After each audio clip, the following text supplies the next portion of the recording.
May asawa na po ba? Meron. May anak na po ba? Opo, 2. Dahil may asawa ka po ba, Dabang? Mahal mo po siya? Sobra.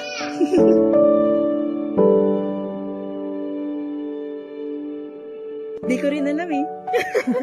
Kasi di ba gano'n naman daw pag nagmahal, hindi mo ma-explain kung ano yung nagustuhan mo, kung ano yung minahal mo sa kanya. Masaya ka ba sa kanya? Sobra. Kasi pag kasama ko siya, kumpleto yung araw ko, hindi ko naisip lahat ng problema ko. Tatakot ka ba na maghiwalay kayo?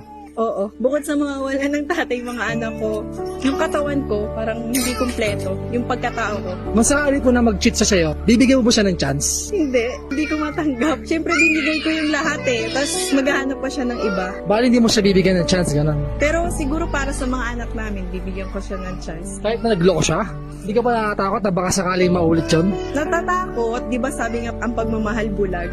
Handa ko ulit siyang tanggapin para sa mga anak ko.